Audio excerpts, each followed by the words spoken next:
22% des Français estiment avoir été victimes de maltraitance grave au cours de leur enfance. Violences psychologiques, chantage, sévices corporels, punitions. Mais seule la fessée ne semble pas être encore totalement considérée comme un châtiment par la plupart des parents. Ça fait pas de mal.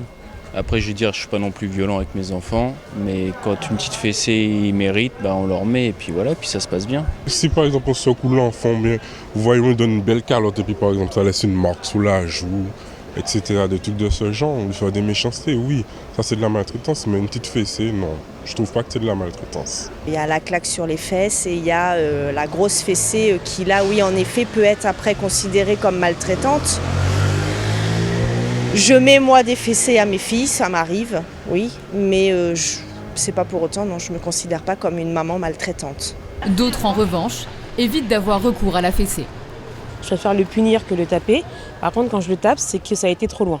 Voilà, quand il manque de respect, quand il donne des coups de pied, des trucs comme ça, là, il a droit à une petite fessée. Je travaille à l'hôpital et ça m'est déjà arrivé d'avoir des enfants avec des bleus, des enfants avec un bras cassé suite à une fessée. C'est que pour moi, c'est très violent à ce moment-là. Moi, j'ai grandi avec la fessée, mais une fessée très correcte, mais j'ai eu une éducation très carrée, ce qui fait qu'on n'était pas aussi désobéissants que les enfants d'aujourd'hui. Pour cette psychologue, les sévices corporels font avant tout partie de notre culture. La particularité des Antilles, en tout cas, on nous disait que c'était le dressage. On dresse un enfant comme on dressait qu'on dresse un animal ou qu'on dressait un esclave, etc. Il y a ce système de dressage.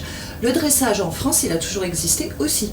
Avant 68, l'éducation, c'était une bonne baffe et on dresse l'enfant à obéir. Dresser, ça veut dire que l'enfant n'est pas une personne et n'est pas considéré comme une personne à part entière, mais quelqu'un qu'on doit dresser à ne pas bouger, à ne pas parler, à obéir et à se plier aux règles et aux exigences des autres. Mais ces actes presque anodins peuvent ensuite avoir de graves conséquences sur le développement de l'enfant et sa vie d'adulte. Ça fait toujours mal, ça blesse, ça humilie, c'est la honte.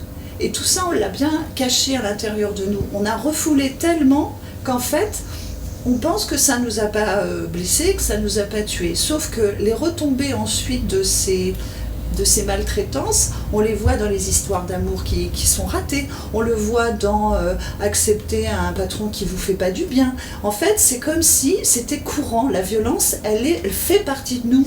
Aujourd'hui, 68% des cas de maltraitance auraient lieu dans un cadre familial.